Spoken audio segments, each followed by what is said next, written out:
पेशे खिदमत है कहानी उमरू और जादूगर बोने। उमरू अय्यार अपने खैमे से निकला ही था कि उसकी मुठभेड़ राशिद बिन तारिक से हो गई। उमरू अय्यार ने उसका देखा और नजर बचाकर उसके करीब से गुजरना चाहा, लेकिन राशिद बिन तारिक ने उसे देख लिया। उमरू अय्यार, उमरू अय्यार, उसने उमरू को आवाज देते हुए कहा और उमरू अय्यार दिल ही दिल में जलतू जलालतू का विर्द पढ़ते हुए रुक गया और वापस मुड़कर उसने राशिद की तरफ देखा। राशिद भाई, आप कैसे हो भाई? कहाँ थे इतने दिन? मैं आपके बारे में बड़ा परेशान था।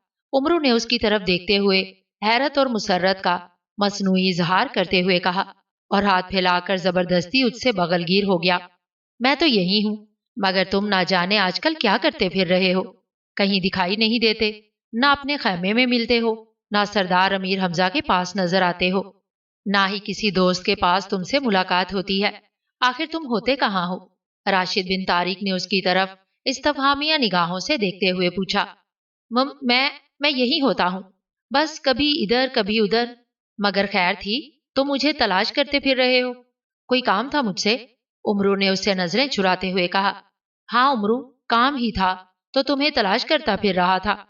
वो असल में मुझे कहना तो नहीं चाहिए, मगर जरूरत इंसान को बहुत कुछ करने और कहने पर मजबूर कर देती है। इन दिनों मेरे हालात बेहद खराब हैं। सब कामकाज तबाह होकर रह गया है। मेरी बीवी ने मुझसे तलाक ले ली है और मेरे मुलाजिम मेरा सारा असासा लेकर फरार हो गए हैं और मैं कोड़ी कोड़ी को मोहताज होकर रह गया हूँ। मुझ पर इतनी तंगदस्ती आ गई है कि क्या बताऊं। एक बार तुमने मुझसे कर्ज लिया था, अब जबकि मुझ पर बुरा वक्त आ गया है और मेरे पास कुछ बाकी नहीं बचा, इसलिए मैं नहायत मजबूरी की हालत में तुमसे अपना कर्ज वापस लेने के लिए आया हूँ। राशिद बिन तारिक ने नहायत गुलूगीर अंदाज में कहा। उमरू के चेहरे पर एक लम्हे के लिए परेशानी के आसार उभर आए, फिर वो इस तरह उसकी तरफ देखने लगा जैसे उसने उसकी बात सुनी ही ना हो। मुझे मालूम हुआ है कि पिछले दिनों आपके हाथ एक सुनहरी मोतियों का खजाना लगा था और आप बेहद अमीर कबीर हो गए हैं, इतने अमीर कि आप कई रियासतें बआसानी खरीद सकते हैं। मेरी तो आपके पास मामूली सी रकम बतौर कर्ज जमा है, सिर्फ 3,04,260 अशरफियां। आपके लिए यह रकम बेहद मामूली होगी। मुझे आप जैसे अमीर कबीर इंसान से इतनी मामूली सी रकम की वापसी का मुतालबा करते हुए शर्म तो आ रही है, मगर क्या करूं, बेहद मजबूर हूं। राशिद बिन तारिक कहता चला गया। और सुनाइए, आपके बीवी बच्चे कैसे हैं? घर में सब खैरियत तो है ना? उमरू ने उसकी तरफ देखकर इस अंदाज में मुस्कुराते हुए कहा जैसे उसने वाकई उसकी अभी तक कोई बात सुनी ही ना हो। जी, बीवी बच्चे, ये आप क्या कह रहे हैं उमरू अय्यार साहब? मैं आपको बता तो रहा हूं कि मेरी बीवी ने मुझसे तलाक ले ली है और मेरे मुलाजिम मेरा सारा असासा लेकर फरार हो गए हैं। राशिद बिन तारिक ने उसी तरह मगमूम लहजे में कहा। अच्छा अच्छा, तो भाभी साहिबा भी आपके साथ ही आई हैं? आइए ना कभी भाभी साहिबा को लेकर मेरे गरीब खाने पर, कभी हम गरीबों को भी खिदमत का मौका दीजिए। उमरू ने बदस्तूर मुस्कुराते हुए कहा और राशिद बिन तारिक चौंक कर उसकी तरफ देखने लगा। आप तो मजाक कर रहे हैं उमरू भाई। मैंने राशिद ने कुछ कहना चाहा, मगर उमरू ने जल्दी से उसकी बात काट दी। ओ, भाभी बीमार हैं, खुदा ना खास्ता क्या हुआ है उन्हें? किसी अच्छे तबीब के पास ले जाते, यहाँ एक से एक अच्छा तबीब मौजूद है। अच्छा, मैं लश्कर के सबसे बूढ़े तबीब से जाकर बात करता हूँ, वो अभी आपके साथ जाकर भाभी को देख लेंगे। उनकी बनाई हुई फौलाद नामूद की गोलियां खाकर आइंदा कभी भूले से भी कोई बीमारी भाभी के पास नहीं फटकेगी। आप यहीं रुकिए, नहीं मेरे साथ चलिए। ओ नहीं, आप यहीं रुकिए, मैं हकीम साहब को यहीं ले आता हूँ।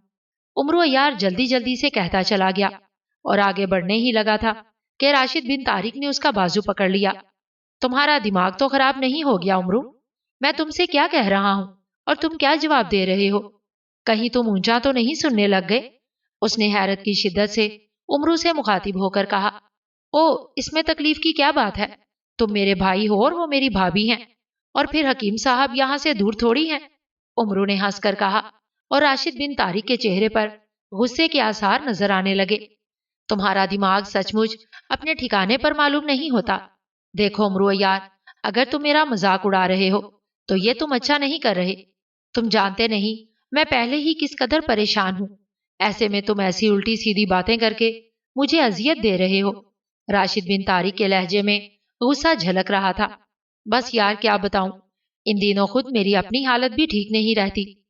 आंखों में नजला है, कानों में बिजलियां सी कड़कती हैं, सर दो दो नजर आते हैं, पाँव से कोई काम ही नहीं हो पाता, और हाथ जमीन पर कहीं रखता हूं और पड़ता कहीं है। कभी कभी लोगों को काट खाने को जी चाहता है। ऐसा मालूम होता है जैसे मेरे अंदर किसी पागल कुत्ते की रूह हलूल कर गई है। वैसे भाभी साहिबा को मेरे वाली बीमारी तो नहीं लग गई? उमरू ने नहायत भोलपन से कहा, और राशिद बिन तारिक का जी चाहा कि या तो वो उमरो यार का गला दबा दे या फिर अपना सर पीट ले। उमरो, मैं तुमसे अपना कर्ज लेने आया हूं, तुम्हारी फजूल बकवास सुनने के लिए नहीं, समझे? मुझे मेरी रकम दो ताकि मैं अपना काम धंधा संभाल सकूं। उसने इंतहाई गुसीले लहजे में कहा, और उमरो यार एक जोरदार कहकहा लगाकर हंस पड़ा। वाह वाह राशिद भाई वाह, क्या बात है। यकीन जानो तुम्हारी इस बात को सुनकर मेरा दिल चाह रहा है कि मैं तुम्हारा मुंह चूम लूं, मगर क्या करूं, तुम्हारी दाढ़ी मूछें इस कदर बड़ी हुई हैं कि मैं चाहने के बावजूद ऐसा नहीं कर सकता। वैसे तुम्हारी बात बिल्कुल ठीक है, इन बीवियों को वाकई इसी तरह बीमार पड़े रहना चाहिए। खुदा की पनाह, इस तरह कम अज कम उनकी फजूल खिच खिच से तो जान छुटी रहती है। उमरू ने जोरदार कहकहा लगाते हुए कहा। उमरो यार, राशिद बिन तारिक उसकी बात सुनकर गुस्से से गरज पड़ा। उसका गुस्सा देखकर लश्कर में फिरने वाले बहुत से लोग उनके इर्द गिर्द खड़े हो गए। क्या बात है राशिद भाई, आप उमरू पर इस कदर क्यों बिगड़ रहे हैं? और उमरू भाई, आप तो मुस्कुरा रहे हैं जैसे कोई बात ही नहीं। एक शख्स ने राशिद बिन तारिक और उमरू की तरफ देखते हुए कहा, यह शख्स मेरे साथ मकरो फरेब से काम ले रहा है। मैं इसे अपना कर्ज वापस लेने आया हूं और ये मेरा मजाक उड़ा रहा है। राशिद बिन तारिक ने जबड़े भींचते हुए कहा, कर्ज? ये क्या सुन रहा हूं उमरू भाई, क्या वाकई आपने इसका कर्ज देना है? आप तो, उस शख्स ने हैरान होकर कहा, तुम अपनी चोंच बंद रखो, समझे, वरना पूरी बतीसी निकालकर तुम्हारी हथेली पर रख दूंगा। और राशिद भाई, आप मेरे साथ आइए, आइए मेरे खैमे में आ जाइए। उमरू ने पहले उस शख्स की बात काटी और फिर राशिद बिन तारिक का हाथ पकड़ते हुए कहा। राशिद बिन तारिक पहले तो उसकी तरफ उसीली नजरों से देखता रहा, फिर सर हिलाकर उमरू के साथ हो लिया और उमरू उसे अपने खैमे में ले आया। उमरू यार उसकी उंगली में पुजारियों वाली खास अंगूठी देखकर चौंका था, इसीलिए वो उसे अपने खैमे में ले आया था, वरना पहले उसका इरादा था कि वो राशिद बिन तारिक को चकमा देकर निकल जाएगा। हाँ तो राशिद भाई, आप मुझसे अपना कर्ज वापस लेने आए हैं। कितना कर्ज बताया था आपने? 3,04,260 अशरफियां। अरे बस इतनी सी अशरफियां, और जहां तक मेरा ख्याल है कि आपसे मैंने आम सी अशरफियां बतौर कर्ज ली थी, मगर मैं आपको आम अशरफियां नहीं बल्कि खालिस सोने की अशरफियां दूंगा। क्या ख्याल है? उमरू ने उसकी तरफ देखते हुए मुस्कुराकर कहा, और उसकी बात सुनकर राशिद बिन तारिक बड़ी बुरी तरह से चौंक उठा। क्या क्या कहा? सोने की खालिस अशरफियां? मगर राशिद बिन तारिक हकलाया, उसकी आंखें हैरत से चौड़ी हो रही थी। हाँ, खालिस सोने की बनी हुई अशरफियां, मगर ये अशरफियां मैं तुम्हें यूं ही नहीं दूंगा, तुम्हें मेरे साथ एक सौदा करना होगा। उमरू यार ने मुस्कुराते हुए कहा, कैसा सौदा? मैं तुम्हारी बात समझा नहीं उमरू भाई, तुम भला मेरे साथ क्या सौदा करोगे? राशिद बिन तारिक ने हैरानी से कहा, तुम्हें 3,04,260 अशरफियों के बदले मुझे अपनी ये पीतल की अंगूठी देना होगी। बोलो मंजूर है? उमरू ने कहा, और उसकी बात सुनकर राशिद बिन तारिक इस बुरी तरह से उछला जैसे किसी जहरीले सांप ने अचानक उसके पांव पर डंक मार दिया हो। अंगूठी? नहीं नहीं, ये अंगूठी मैं तुम्हें नहीं दे सकता। तुम ये अंगूठी क्यों मांग रहे हो? राशिद बिन तारिक ने अपने हाथ की उंगली में पहनी हुई अंगूठी को मजबूती से पकड़ते हुए कहा, जैसे उसे खतरा हो कि उमरो यार उसकी उंगली से अंगूठी निकाल लेगा।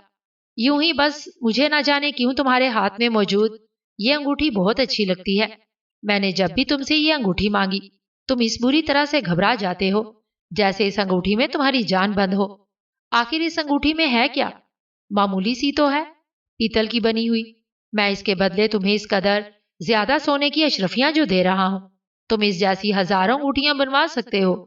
उमरों ने उसकी तरफ चुपती हुई नजरों से देखते हुए कहा, अंगूठियां तुम भी तो बनवा सकते हो, मैं तुम्हें अपनी ये अंगूठी किसी भी कीमत पर नहीं दूंगा, कभी नहीं दूंगा। राशिद बिन तारिक ने कहा। उसका रंग हल्दी की तरह जर्द हो रहा था और उसका जिस्म होले होले यूं लरज रहा था जैसे उसे सर्दी लग रही हो, और उसकी आंखों में कदरे खौफ की परछाइयां लहरा रही थी। मुझे तुम्हारी ये अंगूठी बहुत पसंद है राशिद। आखिर इस अंगूठी में इस कदर कौन सी अनोखी या खास बात है जो तुम उसे एक लम्हे के लिए भी अपने से जुदा नहीं करते? उमरू ने उसकी तरफ तेज नजरों से देखते हुए पूछा। ये मेरे लिए बहुत अहम है, तुम इसकी अहमियत को नहीं समझ सकते। तुम इस बात को रहने दो और मुझे मेरी रकम दो, मैं यहां से जाना चाहता हूं। राशिद बिन तारिक ने बात का रुख बदलते हुए मुंह बनाकर कहा।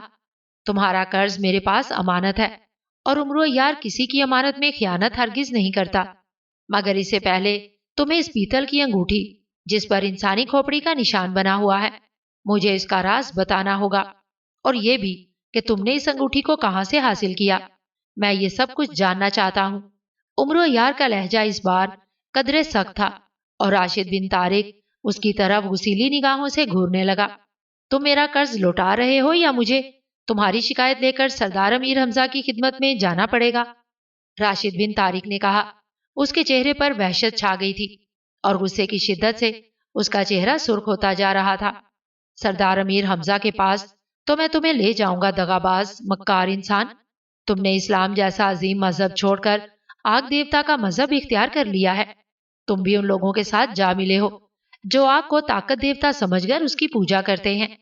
तुम्हारे हाथ में पीतल की ये अंगूठी इस बात की सबूत है कि तुम भी आग देवता के पुजारी हो और तुम मुर्तद हो चुके हो। हमारे मजहब में मुर्तद को हलाक करना इंसवाब है। तुम्हें अभी और इसी वक्त मेरे साथ सरदार अमीर हमजा के पास चलना होगा। उमरो यार गुसीले लहजे में कहता चला गया। ओ, तो तुम इन सारी बातों से वाकिफ हो और तुम इस अंगूठी की हकीकत को भी जानते हो। ये तो बहुत खतरनाक बात है। मुझे ये बात मुकद्दस बूढ़ों को बताना होगी। राशिद बिन तारिक ने इंतहाई परेशान कुन लहजे में कहा। फिर उसने हाथ में मौजूद अंगूठी पर जोर जोर से हथेली रगड़ना शुरू कर दी। अजीम बोगास, अजीम बोगास, जल्द यहाँ आ जाएं, मुझे आपकी अशद जरूरत है। राशिद बिन तारिक ने सर उठाकर तेज आवाज में किसी को पुकारा। उमरो यार हैरत से उसका चेहरा थक रहा था। इससे पहले कि वो कोई बात करता, यके बाद दीगरे वहां 3 जमाके हुए और वहां 3 लहीम शहीम बूढ़े इंसान नमूदार हुए। उनके सर के बाल और दाढ़ी मूछें बर्फ की तरह सफेद थीं और उन्होंने मुख्तलिफ रंगों के लिबादे जिस्म पर लपेट रखे थे, इस अंदाज में कि उनका एक एक कंधा नंगा था। वो शक्लो सूरत से बेहद सख्त मिजाज और खतरनाक मालूम हो रहे थे। उमरो यार उन्हें यूं नमूदार होते देखकर बुरी तरह से चौंक उठा। उसने झपट कर जमील से तलवार हैदरी निकाल ली। क्या बात है कांटास, तुमने हमें अंगूठी की मदद से किस लिए यहाँ बुलाया है? हमने तुम्हें कितनी बार समझाया है कि अगर तुम्हें कोई अशद जरूरत हो तब हमें बुलाया करो, और जब भी बुलाओ अपनी अंगूठी के सामने अपना मुद्दा बयान कर दिया करो। तुम्हारी हर ख्वाहिश पूरी कर दी जाएगी। फिर तुमने ऐसा क्यों नहीं किया? एक बूढ़ा जिसने कांसी रंग का लिबादा जिस्म पर बांध रखा था, राशिद की तरफ खौफनाक नजरों से देखते हुए कहा। मैंने आपको अपनी किसी जरूरत के लिए नहीं बुलाया अजीम बुगास। ये इंसान उमरो यार है। इसे ना सिर्फ मेरी बल्कि आपकी हकीकत का भी इल्म हो गया है।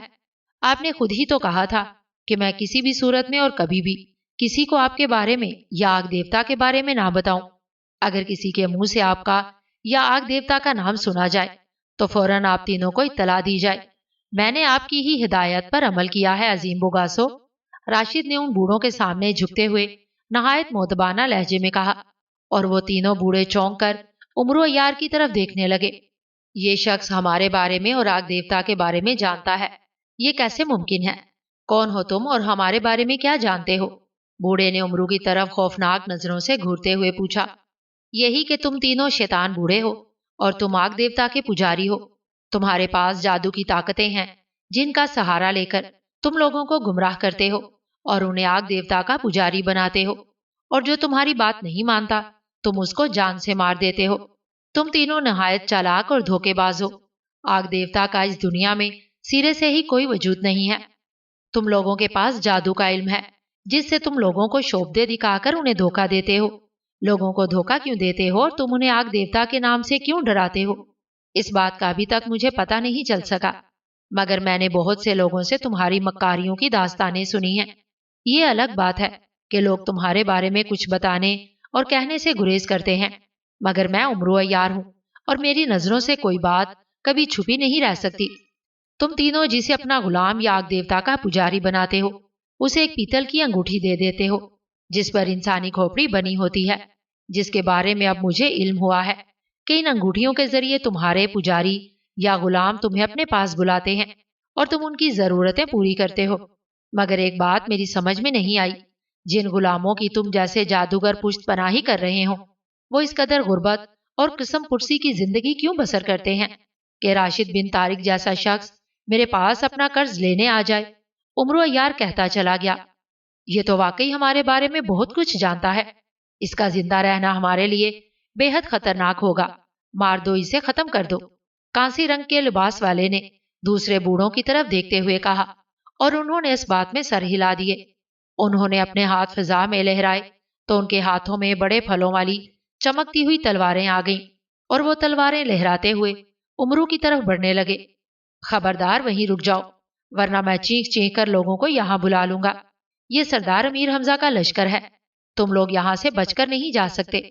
उमरू ने उनके सामने तलवार हैदरी लहराते हुए कहा, मगर बूढ़ों ने जैसे उसकी बात सुनी ही ना हो। उमरू ने चीखने के लिए मुंह खोला ही था कि उसी लम्हे एक बूढ़े ने हाथ लहराया और उमरू को एक जोरदार झटका लगा। उसे यूं महसूस हुआ जैसे उसका सारा बदन यकलख्त पत्थर की तरह सख्त हो गया हो। उसने चीखना चाहा मगर आवाज उसके हलक से घुट कर रह गई थी। इसी असना में तलवार बरदार बूढ़े उसके करीब पहुंच गए। उन्होंने तलवारें सर से बुलंद की और फिर जैसे कूदे से लपके। हर तरफ तेज और चकाचौंध रोशनी फैलती चली गई और फिजा होलनाक चीखों से झंझना उठी। उमरू ने आंखें खोली और एक झटके से उठकर बैठ गया और आंखें फाड़ फाड़ कर देखने लगा, मगर हर तरफ गहरा अंधेरा छाया हुआ था। अलबत्ता उसे यह एहसास जरूर हो रहा था जैसे उसके जिस्म पर जंजीरें बंधी हुई हो। उमरू अय्यार ने उठकर खड़ा होना चाहा, मगर जंजीरों का झटका लगने की वजह से वह धप से दोबारा गिर पड़ा। कोई है? यहाँ कोई है? मुझे यहाँ किसने लाकर बांधा है? सामने आओ। उमरू अय्यार गुस्से की शिद्दत से चिल्लाया, मगर उसकी बात का किसी ने जवाब ना दिया। उमरू एक बार फिर चिल्लाया, मगर वहां कोई होता तो उसकी बात का जवाब देता। उमरू चीख चीख कर खामोश हो गया और परेशानी के आलम में सोचने लगा कि ये कौन सी जगह हो सकती है और इसे यहाँ लाने वाला कौन है। उसे अच्छी तरह से याद था कि जब वो राशिद बिन तारिक और 3 बूढ़ों के साथ अपने खैमे में मौजूद था तो उसका जिस्म पत्थर की तरह सख्त हो गया था और बूढ़ों ने उसके करीब आकर तलवारें उसे मारने के लिए बुलंद की ही थी कि अचानक कड़ाके के साथ हर तरफ बिजलियां चमकने लगी और फिर वहां कई खौफनाक चीखें सुनाई दी। उसके बाद क्या हुआ ये उमरू अय्यार बिल्कुल भी नहीं जानता था। उसके जहन पर अचानक ही अंधेरे की दबीज तैसी जम गई थी और उसके बाद उसे अब होश आया था। अचानक उमरू अय्यार की समात में एक बारीक सी आवाज सुनाई दी। आवाज बेहद मध्यम थी, मगर उसका मफहूम उमरू को आसानी से समझ आ रहा था। उमरू ने कान लगाकर सुना। कोई कह रहा था, शाबूशा, आपका मुजरिम हाजिर है। हमने उसे बड़ी मुश्किलों से तलाश किया है। अगर हमें चंद लम्हों की देर हो जाती तो आग देवता के पुजारी बुगास उसे कब का हलाक कर चुके होते। ये तो हमारी किस्मत अच्छी थी कि ऐन उसी वक्त हम वहां पहुंच गए और हम उन्हें बुगासों के हाथों बचाने में कामयाब हो गए और हम उन्हें यहाँ ले आए। बुगास उसे पागल कुत्तों की तरह हर तरफ तलाश करते फिर रहे हैं, मगर वो कभी भी हमारी इस दुनिया में पहुंच नहीं सकते। तुमने अच्छा किया जो उस आदमजात को मरने नहीं दिया। अगर ये मर जाता तो हम इससे अपना इंतकाम किस तरह से लेते। अभी ये बेहोश है, जिस वक्त इसे होश आए इसे फौरन सुर्खगार में पहुंचा दो। हम अपनी पूरी कौम के सामने उसको खौफनाक सजा देंगे। एक मध्यम मगर कदरे भारी आवाज आई और उमरू अय्यार परेशानी के आलम में सोचने लगा कि आखिर ये कौन लोग हैं जिन्होंने नादानिस्तगी में उसे मौत के मुंह में जाने से तो बचा लिया, मगर वो उससे इंतकाम लेना चाहते हैं। मगर किस बात का इंतकाम? क्या ये भी कोई जादूगर हैं? क्योंकि कई जादूगर जिन और देव उसके दुश्मन थे। हो सकता है ये भी उन्हीं में से कोई हो। उमरू ने कान लगाकर सुना। पहले वाला कह रहा था, हम आपके हुक्म की तामील करेंगे राजा शाबूशा, मगर उसको यहाँ से उठवाने और सुर्खगार में पहुंचाने के लिए हमें 10,000 प्यादों की जरूरत होगी। कम से कम 1,000 फुट लंबी रस्सी और हाथी के कड़ों की जरूरत होगी ताकि हम उसे अच्छी तरह से बांधकर आपके सामने ला सकें। कहा गया और उमरू अय्यार के पेट में कह कहे मचलने लगे। वो सोचने लगा कि ये लोग यकीनन पागल मालूम होते हैं जो इसे महज उठाने के लिए 10,000 प्यादों, 1,000 फुट लंबी रस्सी और हाथियों को बांधने वाले कड़ों की बातें कर रहे हैं। फिर उसने सोचा, आवाज बारीक है और दूर से आती हुई मालूम हो रही है। हो सकता है वो लोग ये बातें किसी जिन या दियों के लिए कर रहे हों, मगर ये मुमकिन नहीं था, क्योंकि अभी तो उन्होंने कहा था कि वो उसे बुगासों से बचाकर यहाँ लाए हैं। उम्र यार की पेशानी पर शिकनों का जाल फैल गया। ठीक है, हम 10,000 प्यादे, 1,000 फुट लंबी रस्सी और हाथियों के 4 कड़े भिजवा देते हैं, मगर उसे सुर्खगार में नहायत होशियारी से लाना। खबरदार उसके जिस्म पर हल्का सा जख्म का निशान भी ना पड़े, वरना हम उसे बोगा के असूलों के मुताबिक किसी किस्म की सजा नहीं दे सकेंगे, और उल्टा हमें उस वक्त तक उसकी खिदमत करना पड़ेगी जब तक कि उसके जख्म ठीक नहीं हो जाते। भारी आवाज ने कहा, और फिर टिक टिक की ऐसी आवाजें सुनाई देने लगी जैसे बहुत से घोड़ों की टापों की आवाजें हों, मगर ये आवाजें भी बेहद हल्की और दूर से आती हुई मालूम हो रही थी। कौन है, कौन है यहाँ? उम्र यार ने अचानक चीख कर कहा। ओ, इसे होश आ गया, आदमजाद को होश आ गया। जामा को बुलाओ, कासा को बुलाओ, हाना को बुलाओ, जल्दी करो, जल्दी करो। बहुत सी बौखलाई और घबराई हुई आवाजें सुनाई दी, और उमरो यार ने करीब बहुत से भागते हुए कदमों की आवाजें सुनी। उमरू जोर जोर से हाथ पांव मारने लगा, जिसकी वजह से उसके जिस्म पर बंधी हुई जंजीरें छंकने लगी। अरे गजब हो गया, ये जंजीरें तोड़ रहा है, अजीम बोगा की जादू की जंजीरें तोड़ रहा है। रोको इसे, जाने ना पाए। हाटा जल्दी करो, सबज सांप लाओ, किसी ने चीख कर कहा, और उमरू सांप का नाम सुनकर बुखला गया और जोर जोर से जंजीरों को झटकने लगा। मगर जंजीरें जितनी बारीक थीं, उतनी ही सख्त और मजबूत थीं। झटके देने से वो टूटी तो नहीं, मगर वो उमरू के बाजू और जिस्म में बुरी तरह से चुभने लगी। उसी लम्हे उमरू को अपने पांव के तलवे में किसी कीड़े के काटने का एहसास हुआ। बेख्तियार उसके मुंह से सी की आवाज निकल गई, और फिर उसे जूं ही सांप का ख्याल आया, वो बुरी तरह से हलक फाड़ कर चीखने लगा। मगर कुछ ही देर में उसकी चीखें दम तोड़ती चली गईं, और एक बार फिर उसके जहन में अंधेरे ने यलगार कर दी। न जाने वो कब तक बेहोश पड़ा रहा। फिर जब उसकी आंख खुली तो उसने खुद को एक दूसरी जगह पर पाया। इस बार उसकी आंखों के सामने अंधेरा नहीं था, रोशनी थी, सुर्ख रंग की हल्की हल्की रोशनी, जिसमें उसे आसमान की जगह पत्थरों की बनी हुई एक छत नजर आ रही थी। छत की बनावट कुदरती थी, कहीं पत्थर छोटे, कहीं बड़े, और कहीं पत्थर अंदर या बाहर को निकले हुए थे। उम्र यार को इस मर्तबा जंजीरों की बजाय मजबूत रस्सियों में अपना जिस्म बंधा हुआ मालूम हो रहा था, और वो भी जमीन पर इस अंदाज में कि ना ही उमरू हिल सकता था और ना ही वो अपने सर को हिलाने के काबिल था। उसने मुंह से आवाज निकालना चाही, मगर उसकी आवाज भी बंद थी। आवाज गले में भींच सी गई थी। एक अनजाने खतरे के तहत उमरू यार का दिल बुरी तरह से धड़कने लगा। धम धम की अजीब आवाजें सुनाई दे रही थी। उसी वक्त उमरू यार को अपने जिस्म पर कीड़े से रेंगते हुए महसूस हुए। उसने अपना पूरा जोर लगाकर सर को उठाना चाहा, मगर सर बमुश्किल चंद इंच उठ सका। उमरू ने अपने सीने की तरफ देखा। दूसरे ही लम्हे हैरत के मारे उसकी आंखें चौड़ी होती चली गईं। उसके सीने पर अजीबोगरीब छोटे छोटे इंसान चढ़े हुए थे। उनके सरों पर सींगों वाली टोप थे, और उनमें से बहुत से बोनों के हाथों में तलवारें थी। कई नेजे उठाए हुए थे, और कई पहलवान नुमा बोने कंधों पर गुर्ज उठाए हुए नहायत इत्मीनान से उसके जिस्म पर घूम रहे थे। अरे, कौन हो तुम सब, और मेरे सीने पर क्यों चढ़े हुए हो? उमरू ने उनकी तरफ देखकर पूरी कुव्वत से गरज कर कहा। एक तो उसकी आवाज ही इतनी तेज थी, और दूसरे वो नन्हे मुन्ने बोने इस कदर हल्के फुल्के और तिनकों की तरह थे कि उसके जोर से चीखने की वजह से कई तो उलटकर लुढ़कते हुए उमरू के जिस्म से गिर पड़े, और कई बोने उछलकर दूर जा गिरे। उन सबके मुंह से बेख्तियार चीखें निकल गई थी, एकदम जैसे वहां हर तरफ भगदड़ मच गई हो, और उमरू यार जोर जोर से जिस्म को झटके देने लगा, मगर रस्सियां खुलने या टूटने की बजाय उसके जिस्म में बुरी तरह से घुसती चली गईं। उमरू यार बुरी तरह से चीखने चिल्लाने लगा। उसका गुस्सा अपने अरूज पर पहुंच चुका था। रुक जाओ आदमजाद, मैं कहता हूं रुक जाओ, क्यों चिल्ला रहे हो? अचानक एक भारी और तेज आवाज सुनकर उमरू यार चौंक उठा। उसने देखा उसके चेहरे पर ऐन सामने एक छोटे से बादल का टुकड़ा खड़ा था, और उस बादल के टुकड़े पर एक नहायत दुबला पतला बोना, जिसने बदन पर सुर्ख रंग का लंगोट बांध रखा था और जो सर से गंजा था, नहायत गुसीले अंदाज में खड़ा उसकी तरफ घूर रहा था। उसके हाथ में लकड़ी की सांप की तरह बल खाती हुई 2 शाखा छड़ी थी। कौन हो तुम? उमरू यार ने उसकी तरफ देखते हुए दांत किचकिचाकर पूछा। मैं बोनों का देवता, बोगा सरदार, तुम इस तरह से क्यों चीख रहे हो? जानते नहीं आज बोनों की दुनिया का कितना बड़ा त्योहार है? तुम यहाँ मुकद्दस देवता पर भेंट चढ़ाने के लिए लाए गए हो। खबरदार, तुम्हारे चीखने चिल्लाने और रोने का कोई फायदा नहीं, वरना हमें सबसे पहले तुम्हारी जुबान जलाना पड़ जाएगी। उस गंजे सर वाले अजीबोगरीब बोने ने गुस्सीले लहजे में कहा। साथ ही उसने छड़ी उमरू की तरफ झटकी। उमरू को एक हल्का सा झटका लगा और उसे यूं महसूस हुआ जैसे उसके गले में फंदा सा लग गया हो। उसने बोलना चाहा मगर आवाज उसके हलक से बाहर ना निकल सकी और ना ही वो चीखने के लिए अपना मुंह खोल सका। उसकी सिर्फ आंखें और कान ही खुले थे।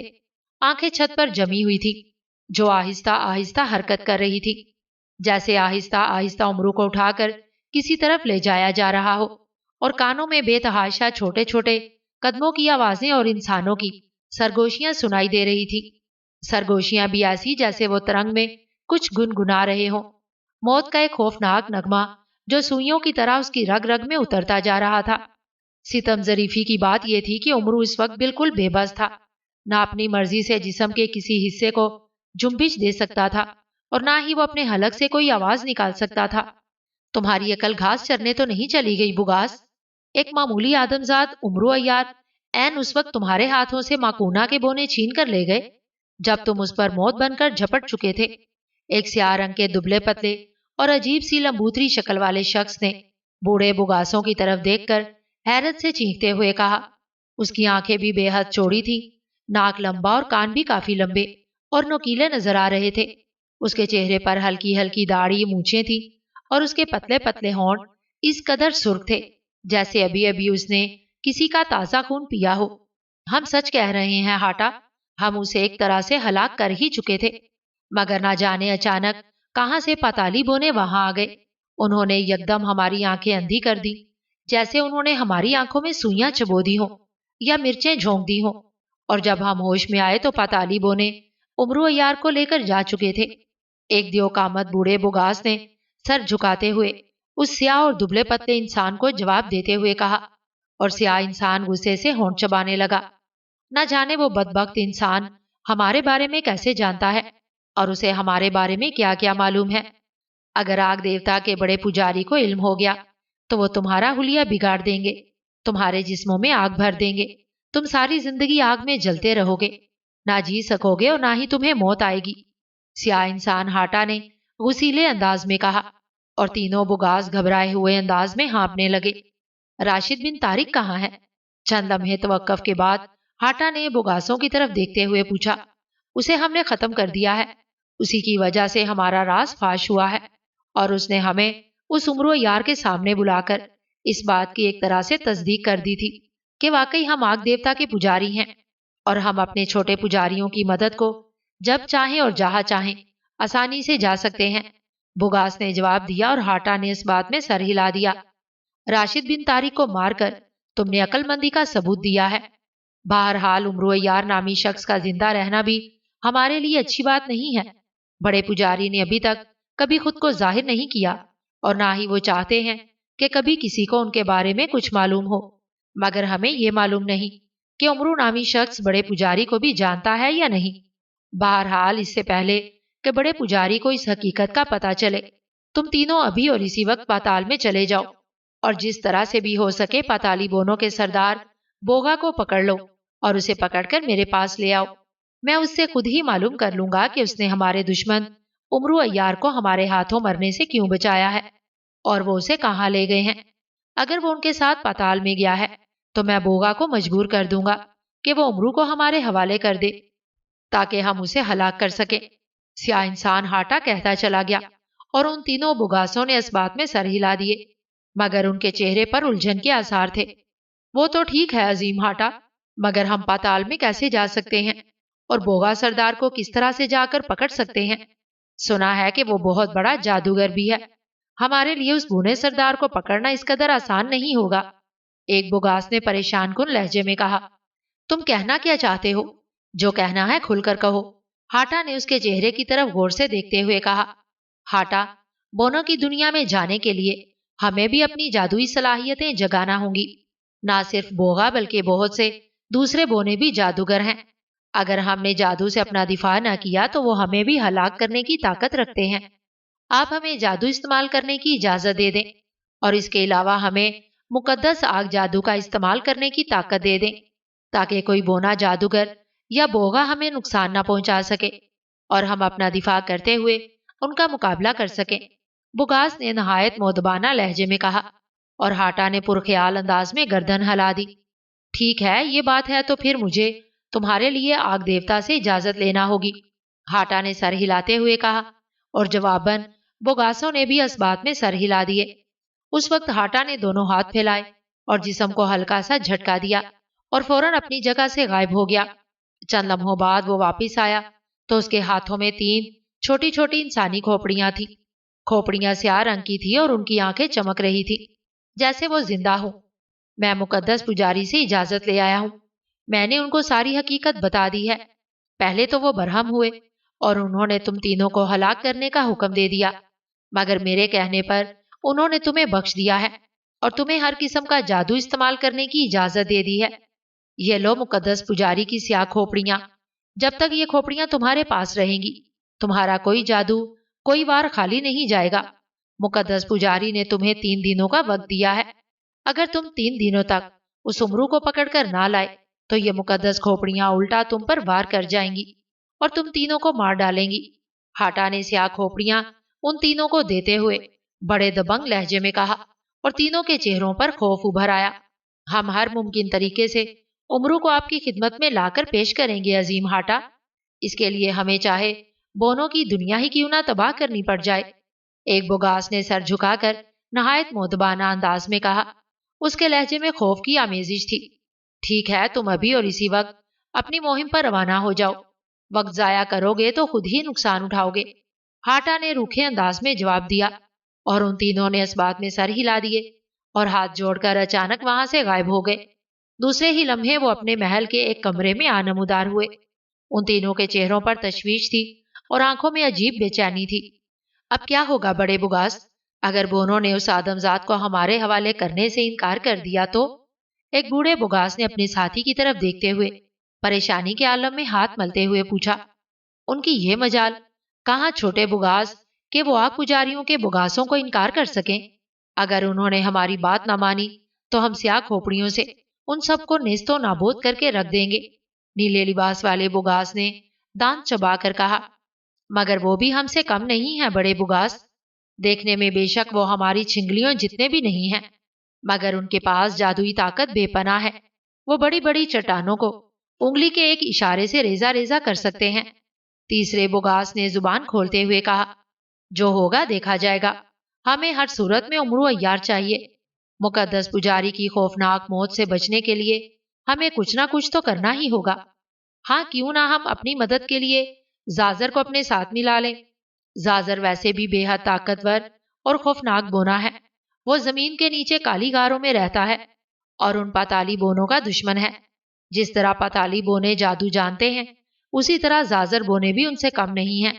بجائے اس کے کہ ہم پاتالی بونوں کے سردار سے ملیں اور اس کی منت سماجت کریں یا اس سے لڑیں، ہمیں زازر بونوں کی بستی میں جانا چاہیے۔ ہم سیاہ کھوپڑیوں کی مدد سے زازر بونوں کے سردار کو اپنی مٹھی میں لے لیتے ہیں اور ان کے ذریعے پاتالی بونوں پر دھاوا بول کر امرو کو لے اڑیں گے۔ اس طرح ہمیں زیادہ پریشانی بھی نہیں اٹھانا پڑے گی۔ بڑے بگاس نے چونکتے ہوئے جلدی جلدی سے کہا اور اس کی بات سن کر دوسرے بگاسوں کی آنکھیں چمک اٹھی۔ او ہاں، یہ مناسب رہے گا، ہمیں یہاں سے فوراً زازر بونوں کے پاس ہی جانا چاہیے۔ زازر سردار کو ہم اپنی سیاہ کھوپڑیوں کے ذریعے نہایت آسانی سے اپنی گرفت میں لے لیں گے۔ دوسرے بوگاس نے خوش ہوتے ہوئے کہا، بہت خوب، تو پھر آؤ، ابھی اور اسی وقت ہم زازر بستی میں چلتے ہیں۔ بڑے بوگاس نے مسکراتے ہوئے کہا، پھر اس نے زمین پر زور سے پاؤں مارا تو زمین پھٹ گئی۔ تینوں بوگاسوں نے سیاہ کھوپڑیاں اپنے ماتھے سے لگا کر آنکھیں بند کر لی اور منہ ہی منہ میں کچھ پڑھنے لگے۔ اسی وقت ان کے جسموں کو زوردار جھٹکے لگے اور دوسرے ہی لمحے ان کے جسم سکڑتے چلے گئے۔ دیکھتے ہی دیکھتے ان کی جسامت گھٹ کر عام انسان کی چنگلی کے برابر ہو گئی اور انہوں نے آنکھیں کھول لیں۔ بڑے بوگاس نے اپنے ساتھیوں کو اشارہ کیا اور انہوں نے ایک ساتھ پھٹی ہوئی زمین میں چھلانگیں لگا دی۔ ڈھول کی تھاپ تیز سے تیز تر ہوتی جا رہی تھی اور گانے کی لے بھی اونچی ہو گئی تھی۔ بوگا امرو کے سینے سے اب اس کے ماتھے پر آ گیا تھا۔ बस यहीं रुक जाओ, हम देवता के कदमों के पास पहुंच गए हैं। जल्दी से उसके इर्द गिर्द खुश्क लकड़ियां बिछा दो और उसके सारे जिस्म पर सुर्ख चर्बी मल दो, ताकि जब आग लगे तो उसका जिस्म का कोई हिस्सा जलने से बच ना पाए। बोगा ने चीखते हुए कहा और उसकी बात सुनकर उमरू का दिल लरज उठा। उमरू का हरकत करता हुआ जिस्म रुक गया था। अब उमरू को घुमाया जाने लगा और उमरू की निगाहें एक कद आमद भूत पर पड़ी। उसकी शक्ल हूबहू बोगा जैसी थी, अलबत्ता उसके हाथ में छड़ी की बजाय नेजा था और उसका पेट भी काफी बड़ा हुआ नजर आ रहा था। उमरू का सर उसके बुत के नीचे उसके कदमों के करीब रख दिया गया और फिर उमरू को अपने सारे जिस्म पर चूंटियां सी चढ़ती हुई महसूस होने लगी और उसे अपने जिस्म पर अजीब चिपचिपाहट का एहसास हुआ। चंद बोने उमरू के चेहरे पर भी चढ़ आए और उमरू के चेहरे पर कोई सुर्ख मादा सा मलने लगे और फिर एक बोने ने जो उमरू की नाक में हाथ डाला तो उमरू के दिमाग में सरसराहट सी होने लगी। उसके दिमाग की रगें तन गई। यकबारगी उसका जिस्म जोर से लर्जा और दूसरे ही लम्हे उसको एक जोरदार छींक आ गई। उसके लरजने और छींकने से बोनों पर जैसे क्यामत टूट पड़ी हो। सर और जिस्म पर चढ़े हुए सैकड़ों बोने चीखते हुए उलटकर गिर गए और छींक के जोर से तो कई बोने हवा में कलाबाजियां खाते हुए जोर से दूर जा गिरे। बोगा भी उलटकर दूसरी तरफ गिर गया था। उमरू का जिस्म एक बार फिर लर्जा और उसने एक जोरदार छींक मारी और वो एक झटके से उठकर बैठ गया। झटका लगने की वजह से उमरू के जिस्म पर बंधी हुई जंजीरें कच्चे धागे की तरह टूटती चली गईं। वहां हर तरफ बोनों की बारीक मगर नहायत खौफजदा चीखें गूंज रही थी। अपने जिस्म में तवानाई महसूस करके और उठकर बैठने पर उमरू बेहद हैरान हो रहा था। उसने देखा वो एक काफी बड़ी गारनुमा जगह में मौजूद था और उसके इर्द गिर्द हजारों की तादाद में छोटे छोटे बोने फैले हुए थे और वो नहायत खौफजदा अंदाज में चीखते चिल्लाते हुए इधर उधर भाग रहे थे। उमरू अय्यार नहायत हैरत से उन नन्हे मुन्ने बोनों को देख रहा था। उसका कई बार बोनों से साबका पड़ चुका था, मगर छोटे से छोटे बोने भी बालिश भर के होते थे, जबकि उन बोनों का कद बमुश्किल इंसानी चिंगली जितना था और इतने छोटे कद के बोनों को उमरू अय्यार अपनी जिंदगी में पहली बार देख रहा था। उसने हाथ बढ़ाकर एक कदरे मोटे और गंजे सर वाले बोने को पकड़ लिया। उसके हाथ में छड़ी थी। वो बोनों के देवता का पुजारी बोगा था। वो उमरू के हाथों में बुरी तरह से मचलने और चैं चैं करने चीखने लगा। उमरू ने कान लगाकर सुना। वो नहायत गुस्से में उससे कह रहा था, छोड़ दो मुझे, नहीं तो मैं तुम्हें जलाकर भस्म कर दूंगा, छोड़ो मुझे। उसने चीखते हुए कहा। उमरू ने उसके हाथ से छड़ी लेकर एक तरफ उछाल दी। अच्छा, तो तुम इन चूंटी नुमा बोनों के देवता के पुजारी हो और तुम्हारे ही हुक्म से मुझे इस आग में जलाया जा रहा था। अब बताओ, फेंक दूं मैं तुम्हें इस आग में? उमरू अय्यार ने अपनी तरफ से नहायत धीमे लहजे में कहा, मगर बोगा ने कानों पर यूं हाथ रख लिए जैसे उसके कानों में जोर जोर से बादल गरजे हों। आग मुझे नहीं जला सकती बदबख्त इंसान, मुझे छोड़ दो। तुम्हारे जिस्म पर सुर्ख चर्बी लगाई जा चुकी है। देवता पर भेंट चढ़ाए जाने का वक्त गुजरा जा रहा है। अगर देर हो गई तो वो हम पर बेहद गजबनाक होगा और हमें अजाब में मुब्तला कर देगा। बोगा ने चीखते हुए कहा, ये पत्थर का बना बेजान बुत, ये तुम्हें क्या अजाब में डालेगा बेवकूफ बोने? अजाब में तो मैं तुम्हें डाल सकता हूँ। मैं चाहूं तो तुम जैसे मामूली बोने को अपनी चुटकियों में मसल सकता हूँ। तुम्हारे इन सारे बोनों को ठोकरों में उड़ा सकता हूँ और इस पत्थर के बेजान बुत को पाश पाश करके रख सकता हूँ। उमरू ने गुसीले लहजे में कहा, खबरदार, अगर तुमने हमारे देवता की तरफ उंगली भी उठाई तो हम तुम्हें जान से मार देंगे। तुम देवकामत इंसान जरूर हो, मगर तुम में इतनी ताकत नहीं है कि तुम हमारा मुकाबला कर सको। हमारे पास जादू की ताकत है और हम तुम्हें जादू से एक लम्हे में जेर कर सकते हैं। छोड़ दो हमारे पुजारी को, वरना हम सब तुम पर टूट पड़ेंगे और तुम्हारे जिस्म के टुकड़े उड़ा देंगे, एक घुड़सवार बोने ने चिल्लाते हुए कहा। उमरू ने झुक कर देखा। उसने नहायत कीमती और बादशाहों जैसा लिबास पहन रखा था। उसके पहलू में तलवार भी लटक रही थी। उमरू ने दूसरे हाथ से उसे घोड़े समेत उठा लिया। उसने जूं ही उस घुड़सवार बोने को उठाया, वहां पर मौजूद सारे बोने बुरी तरह से चीखने चिल्लाने लगे। हमारे बादशाह शाबूशा को छोड़ दो, वो चीख चीख कर कह रहे थे और हजारों बोनों ने अपनी नन्ही नन्ही तलवारें सौंत ली और डरे डरे अंदाज में उमरू के चारों तरफ फैलते चले गए। उनकी तलवारें देखकर उमरू परेशान हो गया। गो ये तलवारें उसे नुकसान तो नहीं पहुंचा सकती थी, मगर फिर भी अगर सचमुच وہ اس پر حملہ کر دیتے تو امرو زخمی ضرور ہو سکتا تھا۔ خبردار، رک جاؤ، اپنی تلواریں پھینک دو، ورنہ میں تمہارے پجاری اور بادشاہ کو مار ڈالوں گا، امرو نے چینک کر ان سب سے مخاطب ہو کر کہا۔ اس کی چینک نما آواز اس قدر تیز تھی کہ وہاں پر موجود بہت سے بونے کانوں پر ہاتھ رکھے ہوئے چیختے ہوئے الٹ کر گر گئے، جیسے ان کے کانوں کے پردے پھٹ گئے ہوں۔ پجاری بوغا، تم اس پر جادو کیوں نہیں کرتے؟ جلا دو اسے اپنے جادو سے، گھڑ سوار شابوشا نے امرو کے ہاتھ میں مچلتے ہوئے چینک کر بوغا سے کہا۔ میں مجبور ہوں شابوشا، اس نے میری جادو کی چھڑی چھین کر پھینک دی ہے، مگر تم گھبراؤ نہیں، میں ابھی اس کا انتظام کیے لیتا ہوں، بوغا نے بھی جواباً چیختے ہوئے کہا۔ اور اس سے پہلے کہ امرو کچھ سمجھتا، بوغا نے اچانک امرو کی طرف دیکھتے ہوئے زور سے پھونک ماری۔ امرو کو ایک جھٹکا لگا، دوسرے ہی لمحے اسے یوں محسوس ہوا جیسے اس کی آنکھوں میں کسی نے مرچیں ڈال دی ہوں۔ اس کے منہ سے چینک نکل گئی اور اس کے ہاتھوں سے شابوشا اور بوغا نکل کر نیچے گر گئے اور امرو بے اختیار اپنی آنکھیں ملنے لگا۔ ٹھیک اسی وقت امرو کو اپنی پیشانی میں ایک ننھی سی سوئی چبھتی ہوئی محسوس ہوئی۔ اسے یک بارگی ایک اور جھٹکا لگا اور وہ الٹ کر گر گیا اور اس نے اپنے ہاتھ پاؤں ڈھیلے چھوڑ دیے۔ زہریلا تیر، کس نے چلایا ہے زہریلا تیر؟ بوغا نے امرو کو الٹ کر گرتے دیکھ کر بری طرح سے چلاتے ہوئے کہا۔ میں نے مقدس بوغا، اس سے پہلے کہ یہ آپ کو پھر کوئی نقصان پہنچانے کی کوشش کرے، میں نے اسے تیر مار دیا ہے، ایک بونے نے آگے بڑھ کر نہایت مؤدبانہ لہجے میں جواب دیا۔ او سپاہ سالار، یہ تم نے کیا کیا؟ اس انسان کو تم نے زخمی کر دیا ہے، اب ہم اسے دیوتا پر بھیٹ کس طرح سے چڑھائیں گے؟ جانتے نہیں، دیوتا زخمی انسان کی بھیٹ قبول نہیں کرتے، بوغا نے شدید پریشانی کے عالم میں کہا، اور سپاہ سالار بونے نے نادم انداز میں گردن جھکا دی۔ راجا شابوشا بھی اسے جھڑکنے لگا۔ میں شرمندہ ہوں بادشاہ سلامت، غیر ارادی طور پر مجھ سے یہ غلطی ہو گئی، مجھے معاف کر دیں، سپاہ سالار بونے نے پریشان انداز میں کہا۔ شرمندہ؟ اب تمہارے شرمندہ ہونے سے کیا ہو سکتا ہے سپاہ سالار؟ تم نے ہمارے دشمن کو زندگی دے دی ہے، اسے دیوتا پر بھیٹ چڑھانا ہمارے لیے بہت ضروری تھا، ہم اسے اپنا انتقام لینا چاہتے تھے۔ تم شاید جانتے نہیں، جب ہم اپنے ساتھیوں کے ساتھ اس کی دنیا میں سیر کرنے کے لیے گئے تھے، تب اس نے ہمارے بہت سے ساتھیوں کو اپنے پاؤں تلے کچل دیا تھا، ان میں ہمارا بھائی بھی شامل تھا۔ اس وقت ہمارے ساتھ بوغا نہیں تھا، ورنہ ہم اسے اسی وقت مار ڈالتے۔ جب ہم نے یہ بات بوغا پجاری کو بتائی تو انہوں نے اپنے جادو بونے ہر طرف پھیلا دیے، اور اب جب کہ جادو بونے اسے اٹھا کر یہاں لے آئے ہیں تو تم نے اس کی زندگی بڑھا دی، حالانکہ ہم اس ظالم انسان کو ایک پل بھی زندہ نہیں دیکھنا چاہتے تھے۔ شابوشا نے دانت کچکچاتے ہوئے کہا۔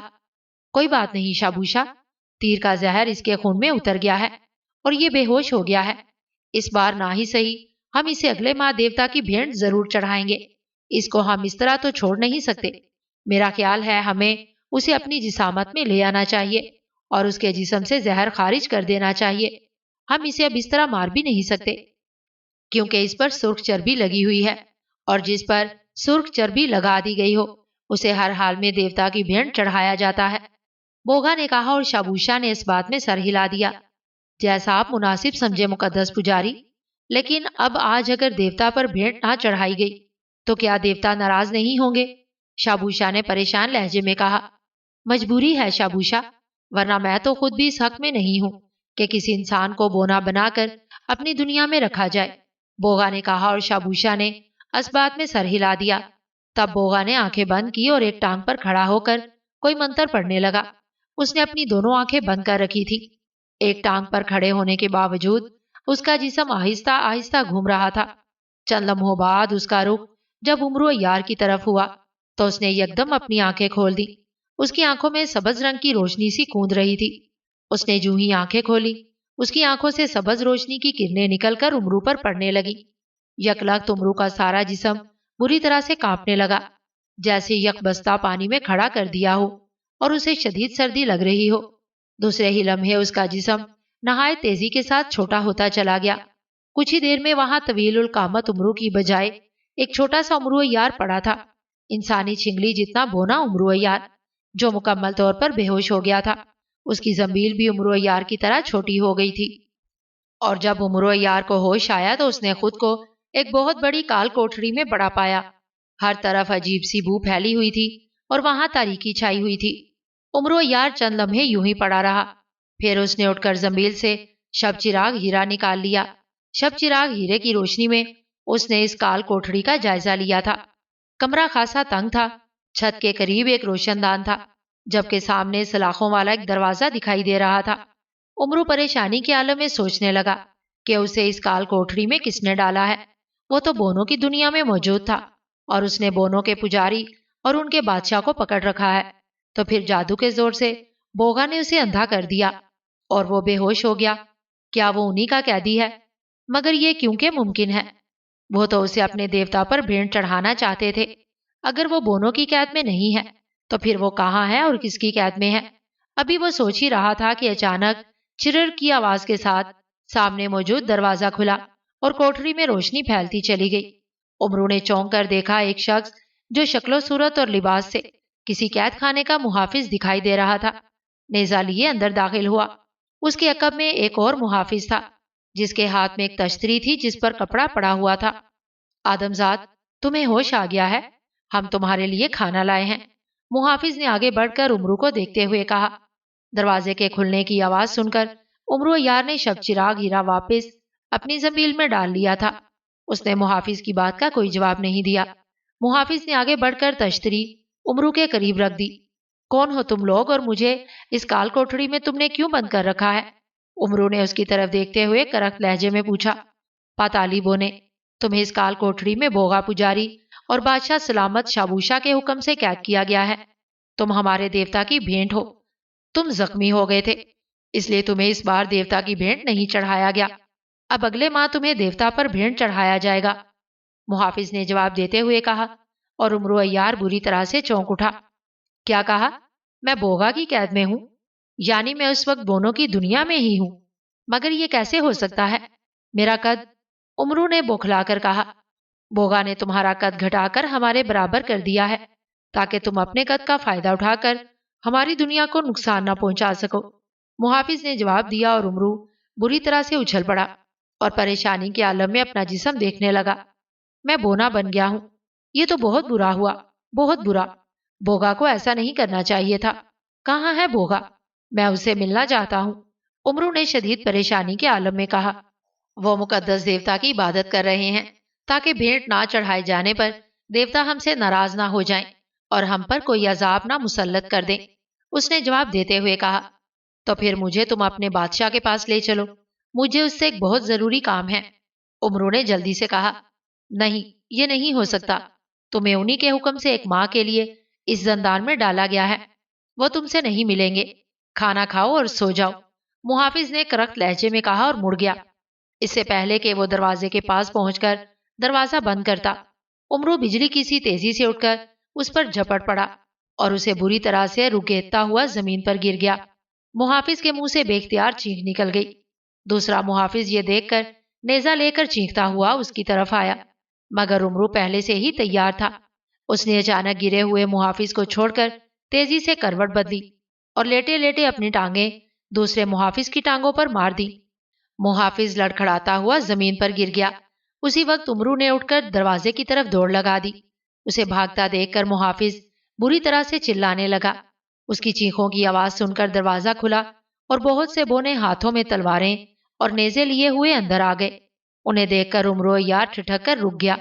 سپاہیوں نے اسے چاروں طرف سے گھیر لیا تھا۔ امرو یار انہیں دیکھ کر غصے سے دانت کچکچانے لگا۔ اس نے تیزی سے زنبیل میں سے سلیمانی چادر نکال کر کاندھوں پر ڈال لی اور اچانک بونوں کی نگاہوں سے اوجھل ہو گیا۔ اسے یوں اچانک غائب ہوتا دیکھ کر سپاہی پریشان ہو گئے۔ یہ قیدی کہاں غائب ہو گیا؟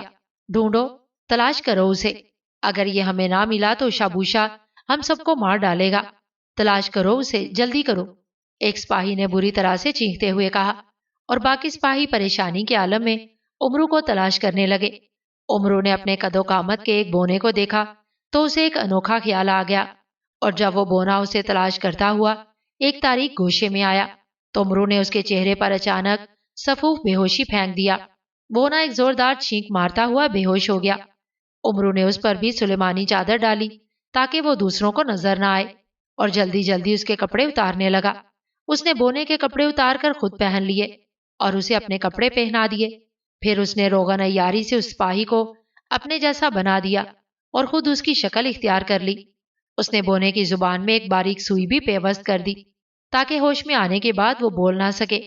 اس کام سے فارغ ہونے کے بعد اس نے سلیمانی چادر اتار کر زنبیل میں ڈالی اور زور زور سے چلانے لگا، یہ رہا آدمزاد۔ اس کی چیخیں سن کر سب سپاہی اس کے قریب آ گئے اور بے ہوش امرو کو دیکھنے لگے۔ انہوں نے اسے اٹھایا اور نہایت بے دردی سے کال کوٹڑی میں پھینک دیا اور دروازے کو باہر سے تالا لگا دیا، اور سب بونے نہایت اطمینان سے ہاتھ جھاڑتے ہوئے زندان سے باہر آ گئے۔ امرو بھی ان کے ساتھ تھا۔ کیا بات ہے باسا، تم کچھ خاموش ہو، تمہاری طبیعت تو ٹھیک ہے؟ ایک بونے نے امرو کے قریب آ کر پوچھا، اور امرو چونک کر اس کی طرف دیکھنے لگا۔ وہ سمجھ گیا کہ اس نے جس بونے کا روپ اختیار کیا تھا اس کا نام باسا تھا۔ کچھ نہیں، بس ویسے ہی، میں بالکل ٹھیک ہوں، امرو نے اسے گول مول سا جواب دیا اور تیزی سے آگے بڑھ گیا، اور وہ بونا حیرت سے اسے دیکھتا رہ گیا۔ یہ باسا کو کیا ہوا ہے؟ اس کی آواز بھی کچھ بدلی بدلی سی محسوس ہو رہی ہے۔ امرو نے اس کی حیرت زدہ آواز سنی، مگر وہ رکا نہیں، تیزی سے آگے بڑھتا چلا گیا۔ مختلف راستوں سے ہوتا ہوا وہ ایک بڑے محل کے برآمدے میں آ گیا اور حیرت سے محل کی خوبصورتی کو دیکھنے لگا کہ ایک کمرے سے ایک خوبصورت لڑکی نکل کر امرو یار کے قریب آ گئی۔ ارے باسا، کہاں جا رہے ہو تم؟ میں کب سے تمہیں تلاش کرتی پھر رہی تھی۔ تمہیں شہزادی صاحبہ نے یاد فرمایا ہے، جلدی چلو، شہزادی صاحبہ سخت غصے میں ہیں، کنیز نے اس کے قریب آتے ہوئے تیز لہجے میں کہا، اور امرو رک گیا۔ شہزادی صاحبہ نے مجھے بلایا ہے؟ کون شہزادی؟ امرو نے بوکھلا کر کہا۔ کیا کہا؟ تم شہزادی صاحبہ کو نہیں جانتے؟ میں شہزادی آسا کی بات کر رہی ہوں۔ اور کون سی شہزادی ہے؟ چلو، وہ اپنے کمرے میں تمہاری منتظر ہیں، کنیز نے اسے آنکھیں دکھاتے ہوئے کہا، اور امرو سر ہلاتا ہوا اس کے پیچھے چلنے لگا۔ مختلف راہداریوں سے ہوتے ہوئے وہ ایک بہت بڑے اور خوبصورت کمرے میں آ گئے، جہاں ایک نہایت خوبصورت لڑکی دونوں ہاتھ پشت پر باندھے نہایت بے چینی کے عالم میں ادھر ادھر ٹہل رہی تھی۔ اس کے چہرے پر غصے کے آثار تھے۔ باسا حاضر ہے شہزادی صاحبہ، کنیز نے شہزادی سے مخاطب ہو کر کہا، اور شہزادی آسا چونک کر اس کی طرف دیکھنے لگی۔ باسا، تم کہاں تھے؟ میں نے تم سے کیا کہا تھا کہ تم ہر روز مجھ سے ملو گے؟ پھر تم کل اور آج کیوں نہیں آئے؟ اور میں نے جس کام کے لیے تمہیں کہا تھا اس کا کیا بنا؟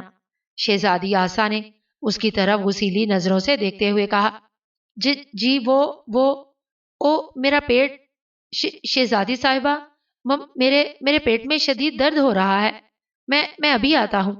امرو نے اچانک اپنا پیٹ پکڑتے ہوئے اور تکلیف کی شدت سے دوہرے ہوتے ہوئے کہا۔ چونکہ وہ اس حقیقت سے ناواقف تھا، اس لیے وہ شہزادی کو اس کی بات کا کیا جواب دیتا، لہٰذا اس نے یہ ڈرامہ کیا تھا۔ اس کو تکلیف میں دیکھ کر شہزادی آسا پریشان ہو گئی۔ اس سے پہلے کہ وہ امرو سے کچھ پوچھتی، امرو یار پیٹ پکڑے تیزی سے اس کمرے سے نکلتا چلا گیا اور تیزی سے راہداری میں بھاگنے لگا۔ مختلف راہداریوں سے ہوتا ہوا وہ دربار میں آ گیا، جہاں ایک تخت پر شابوشا نہایت پریشان بیٹھا ہوا تھا۔ اس کے سامنے وہی سپہ سالار کھڑا تھا جس نے امرو یار کو تیر مارا تھا۔ یہ تم نے بہت بری خبر سنائی ہے سپہ سالار، کہ زازر بونوں نے ہم پر حملہ کر دیا ہے۔ اس کا مطلب ہے کہ ان کو اس بات کا علم ہو گیا ہے کہ شہزادی آسا ہمارے قبضے میں ہے، مگر انہیں اس بات کی خبر کیسے ہو گئی؟ ہم بوغا کی مدد سے شہزادی آسا کو ان کے محل سے اٹھا لائے تھے اور انہیں کانوں کان بھی خبر نہیں ہوئی تھی۔ کئی ماہ گزرنے پر بھی انہیں ہم پر شک تک نہیں ہوا تھا، پھر آج انہیں اس بات کا پتہ کیسے چل گیا؟ بادشاہ شابوشا نہایت پریشانی کے عالم میں کہہ رہا تھا، اور امرو ان کی بات سن کر چونک اٹھا۔ بادشاہ سلامت، میں نے جو معلومات حاصل کی ہیں ان کے مطابق انہیں ابھی تک شہزادی آسا کے بارے میں کچھ خبر نہیں۔ ان لوگوں کا خیال ہے کہ محل سے شہزادی آسا کو کوئی درندہ اٹھا کر لے گیا تھا اور وہ شہزادی آسا کو مردہ سمجھ بیٹھے ہیں۔ مجھے یہ بھی معلوم ہوا ہے کہ زازر بونوں میں 3 بڑے بڑے جادوگر بونے آئے تھے، بوگاس بونے، اور انہوں نے سیاہ جادو کی کھوپڑیوں کے ذریعے نہ صرف زازر سردار کو موت کے گھاٹ اتار دیا تھا، بلکہ انہوں نے زازر بستی کے سب بونوں کو اپنے جادو میں جکڑ لیا ہے اور خود تخت و تاج سنبھال کر بیٹھ گئے ہیں، اور زازر بونوں نے انہی کے حکم سے ہماری سرحدوں پر فوج لگا دی ہے جو کسی بھی لمحے ہم پر حملہ آور ہو سکتی ہے۔ سپہ سالار نے جواب دیتے ہوئے کہا، مگر ان بوگاس بونوں کی ہمارے ساتھ کیا دشمنی ہے؟ وہ ہم سے کیا چاہتے ہیں؟ بادشاہ شابوشا نے حیران ہو کر کہا۔ اسی وقت وہاں جھماکا ہوا اور اچانک وہاں بوغا آنمودار ہوا۔ اسے دیکھ کر شابوشا اور سب بونے تعظیماً اٹھ کر کھڑے ہو گئے۔ اس کا میں تمہیں جواب دیتا ہوں شابوشا، یہ بوگاس وہی آگ کے پجاری ہیں جو امرو یار کو ہلاک کرنے والے تھے، اور ہمارے جادو بونے ان سے امرو کو بچا کر یہاں لے آئے تھے۔ وہ امرو یار کو ہم سے واپس لینے آئے ہیں۔ ان کے ساتھ سیاہ کھوپڑیوں کا خطرناک جادو بھی ہے۔ اپنا بچاؤ کر لو شابوشا، اور سب جادوگر بونوں کو سرحد کی طرف بھیج دو، اور اس سے پہلے کہ زازر بونے ہم پر حملہ آور ہوں ان پر ہلہ بول دو، اور جس امرو یار کو وہ ہم سے چھیننے آئے ہیں اسے اسی وقت ہلاک کر دو۔ میں خود بھی سرحد کی طرف جا کر ان بوگاسوں سے نمٹنے کی کوشش کرتا ہوں۔ بوگا نے شدید گھبراہٹ کے عالم میں کہا، اور وہاں پر موجود سب لوگ پریشان ہو گئے۔ امرو یار کا ذہن بری طرح سے الجھ کر رہ گیا تھا۔ ابھی تک اسے ساری بات کی سمجھ نہیں آئی تھی۔ وہ کچھ سوچ کر مڑا اور بھاگتا ہوا دوبارہ شہزادی آسا کے کمرے میں آ گیا۔ شہزادی آسا اسے دیکھ کر چونک اٹھی۔ باسا تم، کیا ہوا تھا تمہیں؟ تمہاری طبیعت اب کیسی ہے؟ شہزادی آسا نے پریشان نظروں سے اس کی طرف دیکھتے ہوئے پوچھا۔ میں ٹھیک ہوں شہزادی صاحبہ، سب سے پہلے میں آپ کو اپنی حقیقت بتا دوں، میں باسا نہیں امرو یار ہوں۔ میں نے اس وقت باسا کا روپ اختیار کر رکھا ہے۔ آپ گھبرائیے نہیں، میں آپ کا دشمن نہیں، دوست ہوں۔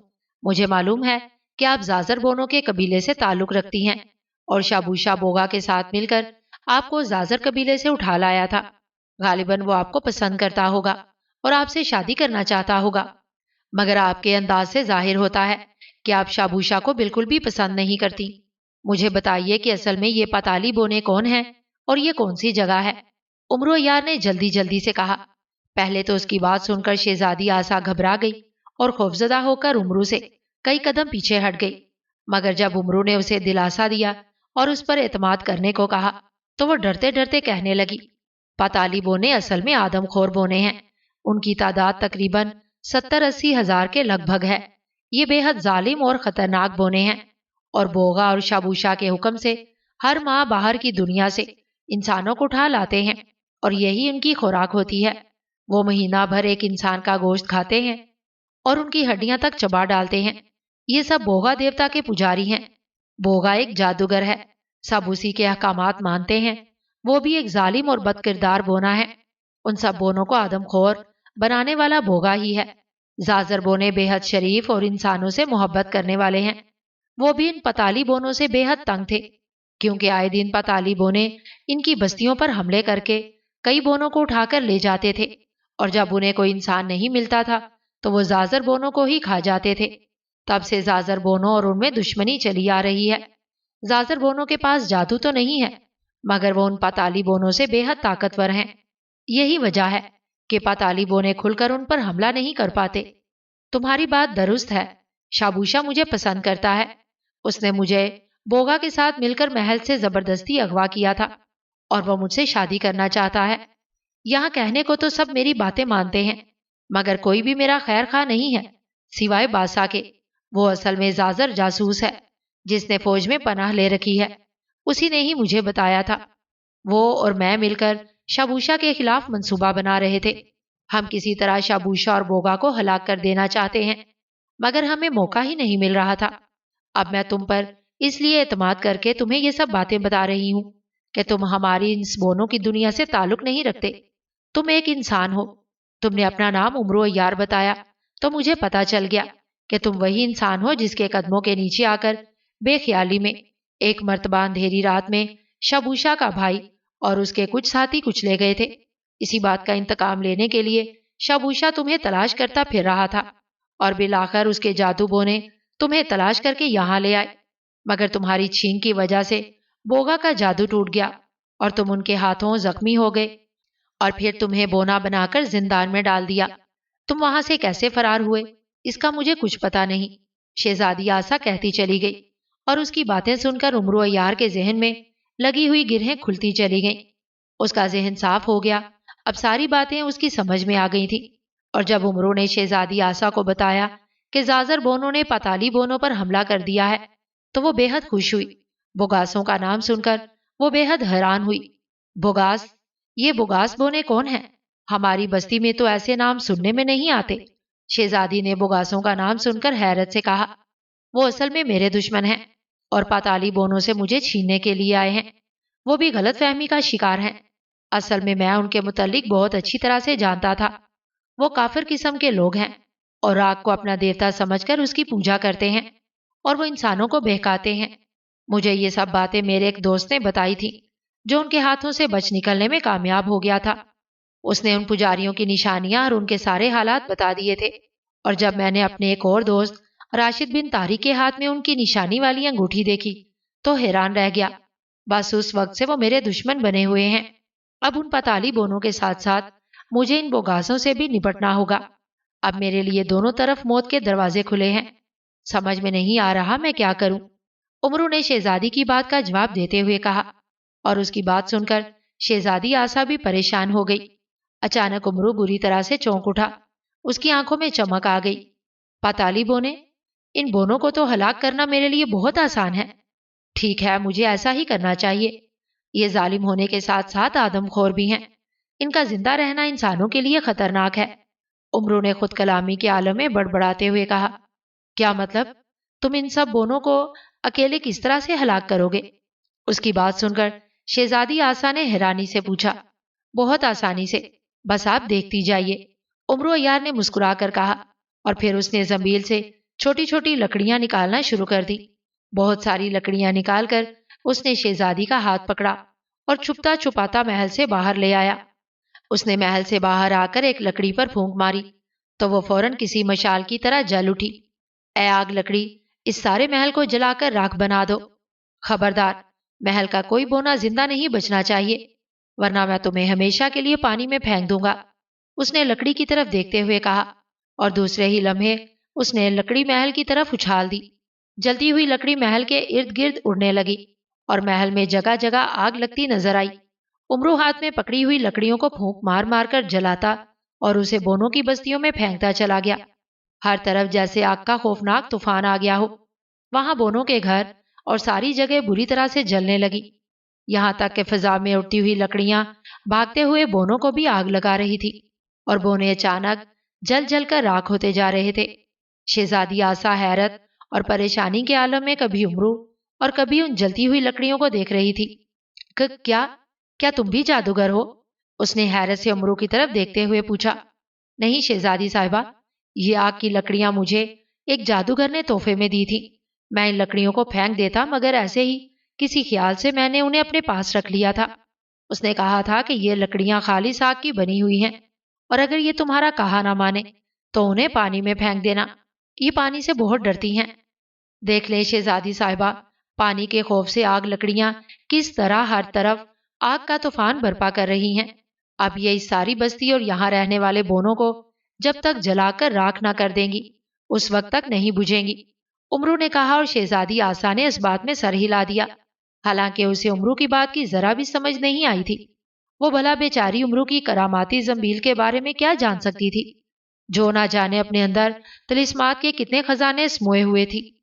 امرو نے وہاں بھاگتے ہوئے ایک ننھے سے گھوڑے کو قابو کیا اور اس پر سوار ہو گیا۔ بونوں کی اس دنیا میں چونکہ امرو یار بھی بونا بنا ہوا تھا، اس لیے وہ ننھا سا گھوڑا اس وقت اس کے لیے عام گھوڑوں کے برابر تھا۔ امرو یار نے شہزادی آسا کو اپنے ساتھ بٹھا لیا اور وہ نہایت تیزی سے ایک طرف گھوڑا بھگاتا چلا گیا۔ آگ تیزی سے ہر طرف پھیلتی جا رہی تھی اور وہاں بونوں کی خوفناک اور لرزا دینے والی چیخیں گونج رہی تھی۔ امرو گھوڑا بھگاتا ہوا سرحد کے قریب آ گیا۔ زازر قبیلے والوں، ہمیں کچھ نہ کہنا، میں شہزادی آسا تم سے مخاطب ہوں۔ ان بوڑھے بگاسوں کو پکڑ لو، یہ ہمارے دوست نہیں دشمن ہیں، یہ میرے ساتھ امرو کو پکڑنے آئے ہیں۔ سرحد کے قریب پہنچ کر شہزادی آسا نے اپنے قبیلے والوں کو دیکھ کر چیختے ہوئے کہا۔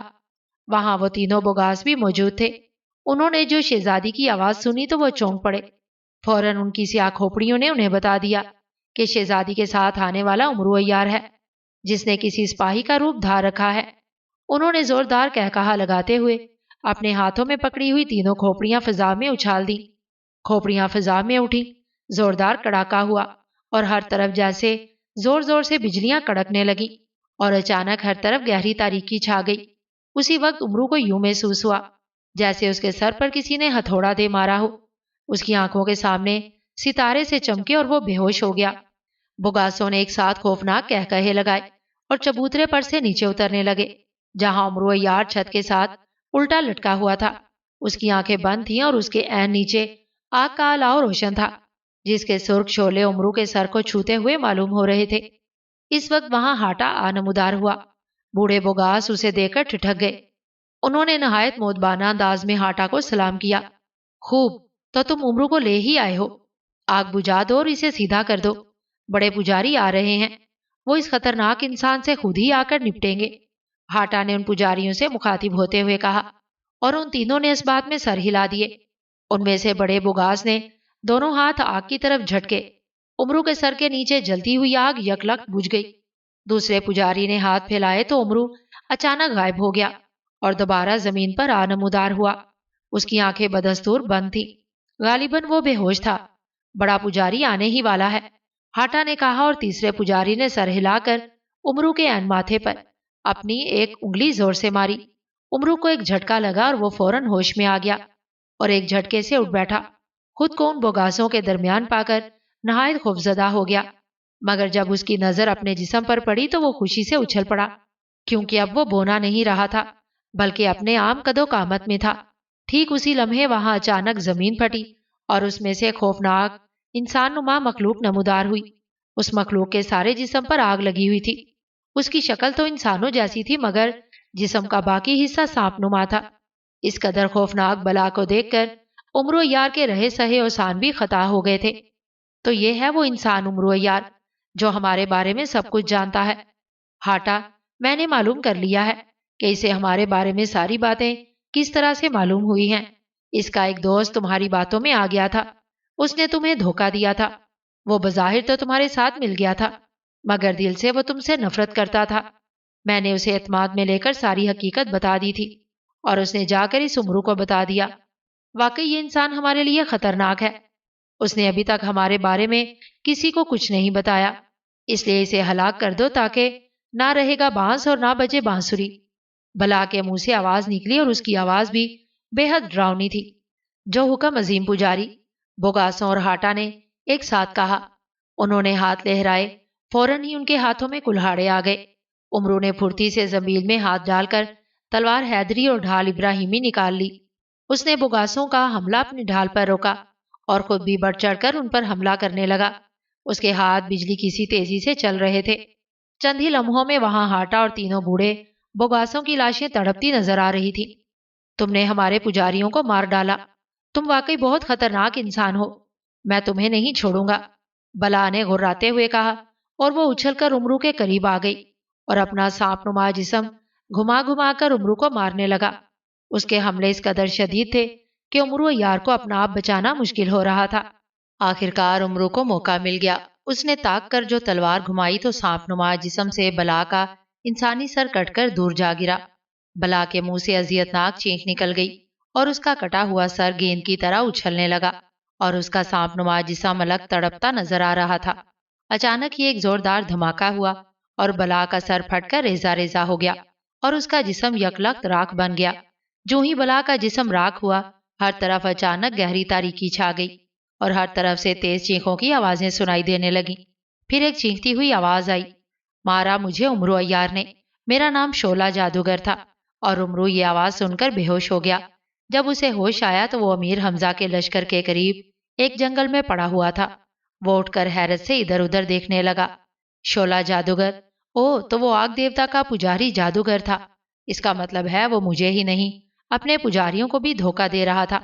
امرو سر جھٹکتے ہوئے حیرت سے کہنے لگا، پھر یوں سر ہلانے لگا جیسے اسے ساری حقیقت کا علم ہو گیا ہو۔ اس کے لبوں پر مسکراہٹ آ گئی، ایک فتح مندانہ مسکراہٹ جو ہر کامیابی کے بعد اس کے چہرے پر آتی ہے۔